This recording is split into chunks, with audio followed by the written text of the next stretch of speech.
Hello everybody, welcome back to League of 72, where we talk about all things EFL, and we've got to talk about why Coventry are taking the championship by storm this season. Last season finished 16th, this season absolutely flying, and it looks like they could get themselves into the playoff positions for certain, averaging a 1.8 points per game so far. Look at last season, Bournemouth 1.7 got them into the playoffs, so there's no reason if they can keep this going, Coventry will find themselves in the playoffs to return back to the Premier League. Mark Robins has been involved in management since 2005, where he was assistant manager of now League One club Rotherham before being promoted to manager for a run that lasted 122 matches. He then went on to manage fellow Yorkshire club Barnsley.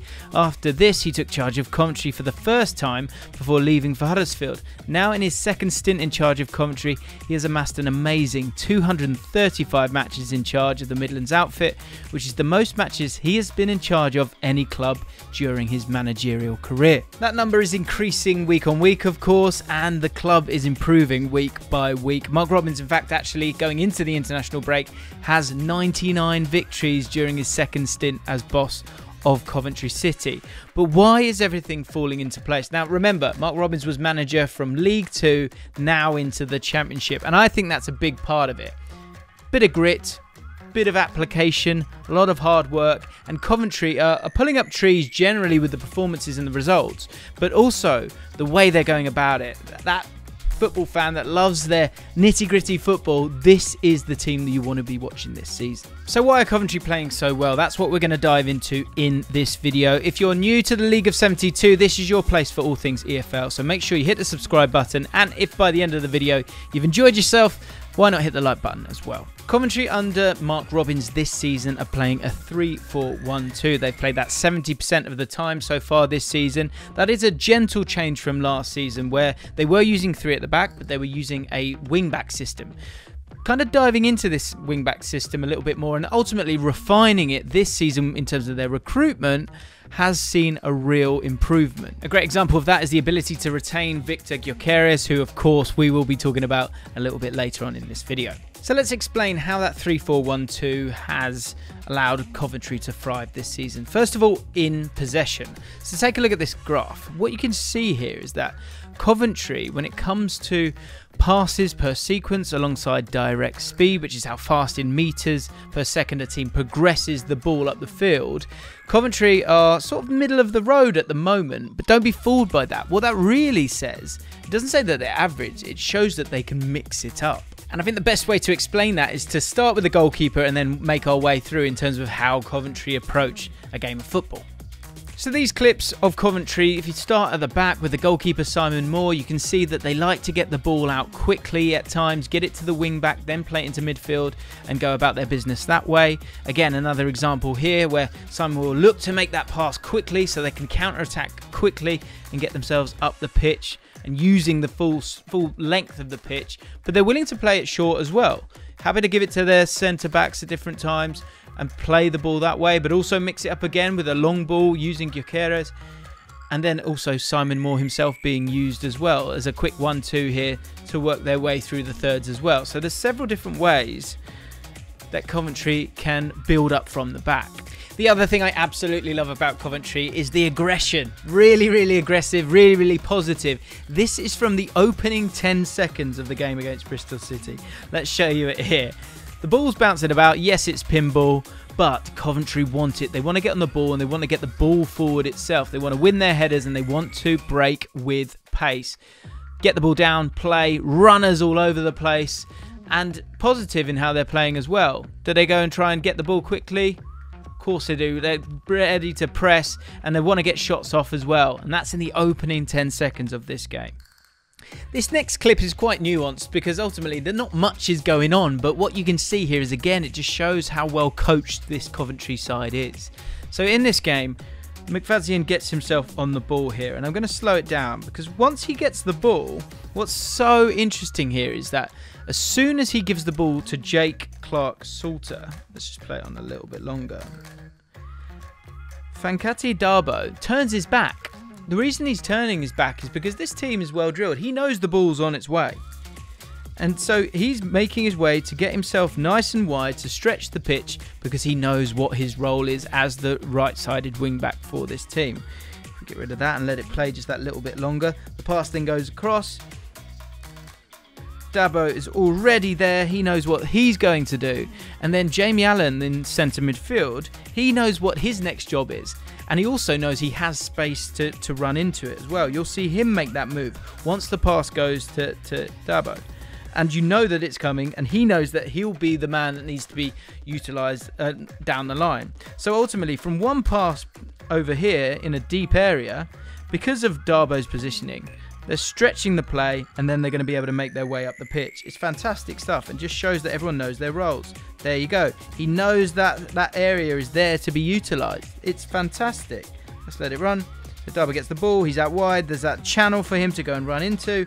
And there you go. There he is. And of course, he's not getting picked up. Yes, it's a bad touch, but you can see what's happening there. They know their roles. They know what areas they need to exploit, and they're doing it early instead of late. That energy from Darbo is so important, and here's a great example of how it ends up resulting in a goal. Because once again, that starting point of him, that's one thing. And if he's lazy, if he doesn't want to make that effort to provide both width and sort of length for the team, then they're not going to be able to get up the pitch, because he really does create space for others. And you see this in the goal from Tyler Walker as time progresses here, because he goes, he's positive, he's an option, and by being wide, he creates that space in central areas. He's also another option out wide, so he's concerned, it's man for man in an attacking sense, and importantly, it's creating so much space as well for the opposition as well. And as we play it on, him using that width, getting involved again, great running, great energy from this Coventry side. Players getting pulled out of position. Tyler Walker with a little feint and a cracking finish. So in possession, positive, energetic, and without the ball, they're pretty intense as well. They are a real pack, and you can kind of see that in the body language of the team when they don't have the ball. There's a sort of sense of danger amongst all of them. They're working as a team to get the best out of themselves. Now, this is a minute-long clip of how great Coventry are in regrouping. Not always pressing, not constantly pressing, but what's great about having that three at the back is that it allows you to sort of get back and create a back four quite quickly, so you're not as exposed on the counter-attack if one player does go forward. And as we go over, what you can see is that sort of the desire to have a quick turnover in possession, to be strong through the central areas. And again, you look at the body language, they're working together. There's a cohesion there, there's a concentration there, which you can see throughout. So it's a poor pass initially. This happens, of course. You don't retain possession all the time. But when that happens, normally if it was a back four, you wouldn't have that same security, because you would probably only have two players there to get back. And then quite quickly, they're able to get themselves back into a back four. Essentially, you've pretty much got that now. And as time goes on, they're working together, and we'll let this run now, because you've got bodies talking to each other, ready to make blocks at the right times. Having that back three does offer that. You're seeing so many teams in the Championship doing that right now. And yes, there are waves of attack here, but if cross comes in, then you've got centre-backs to go and head it away. Not outrageous pressing, but it's positive.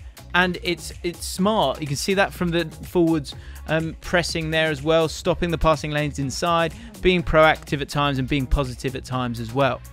Because you're not always going to have the ball. Teams are going to recycle possession. This is a great example of that. Yes, it's sustained pressure, but actually at any time, did Coventry really look like they were in trouble? No, because they were able to get bodies behind the ball and they were able to be organised. You could also see from that clip that Blackburn were trying to put crosses in. They were trying to play through the middle. They were trying to get the ball out wide to dribblers. Each way of attacking was dealt with pretty well by Coventry, and you can see that from the stats as well. They've got the fourth least XG from open play so far this season, with 12 goals expected. So that's how the system works from a holistic perspective. However, the system has been in the making for 2 to 3 years, and of course Mark Robbins has been the manager for 5 years so far, and it's a great example of his excellent acumen. He's someone who's very quiet. Doesn't seek attention in any way, shape or form, and he's only getting it now through gritted teeth, because he kind of has to, because this Coventry side, alongside the fans that are there so excited to be back home at the Ricoh Arena are all coming together, and you're seeing the end product. And that comes from the recruitment as well, because ultimately, if you don't have decent players, you're not really going to be going anywhere. Tyler Walker from Nottingham Forest, Gustavo Hamer from PSV's Vol, Matt Godden from Peterborough, Fankati Darbo from the Chelsea Academy, all fantastic signings for Coventry, a team of course that have come up from League One, don't have an outrageous amount of funds available to them, so they need to develop exciting young players and make them better, and that's what Mark Robins has done brilliantly. But two players in particular have really caught the eye this year. Callum O'Hare has been so important for Coventry in the way that they've wanted to set up. I think everyone's been excited about his potential, but we're now starting to see a bit more of the output when it comes to key passes and general influence in a game. When you're playing that 3-4-1-2,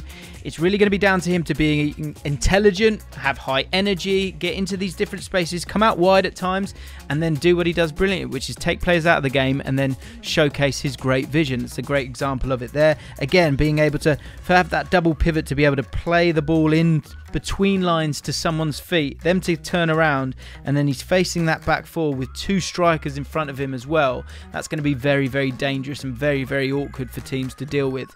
Again, also you can't man mark someone like O'Hare as well because it's just so difficult, but he's getting himself assists as well. It's great to show those examples where he gets in these little pockets of space. Does the centre back come to him or not? Does the centre midfielder, can he see him? He's behind him. It's really, really awkward for him to have to deal with that. We did tease it earlier, and here he is, Victor Gyökeres. It's got to be the other player that we talk about because 9 goals so far this season. He's really benefited, one from playing with O'Hare, but secondly being coached by Mark Robins and being given a fair crack of the whip.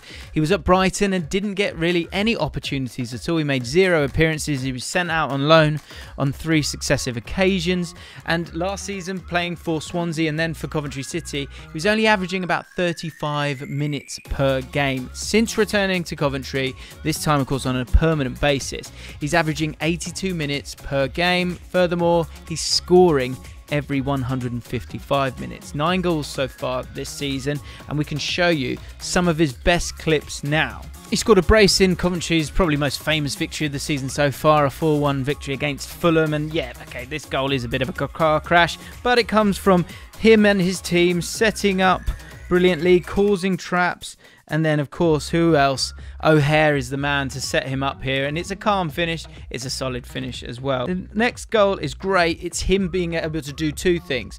Yes, he's big enough to sort of hold up the ball, which we'll show you in a second, but he's also willing to make those runs, which is so important because when you're playing with those wide players from deep, these crosses are so important, but they only work if you're able to time your runs with intelligence, which is what Gyökeres was able to do here to get himself that brace. And this next goal is just cracking because what it shows is how brilliant he is for this team in terms of transition.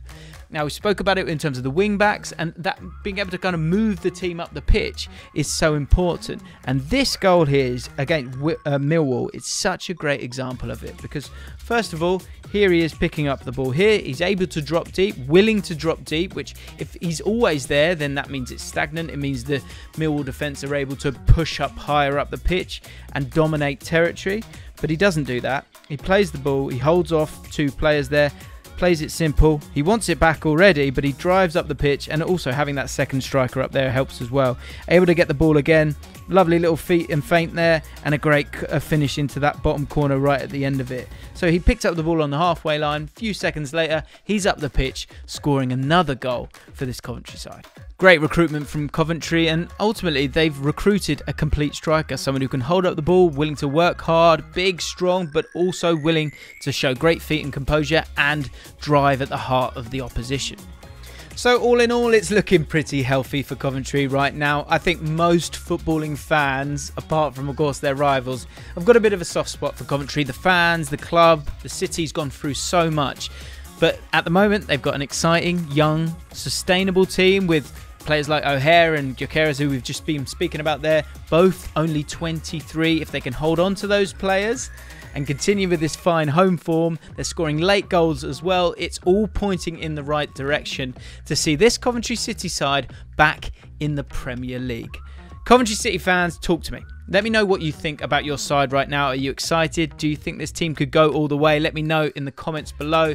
If you enjoyed this video, make sure you subscribe to the League of 72. Hit the like button as well, and we'll see you next time on the League of 72.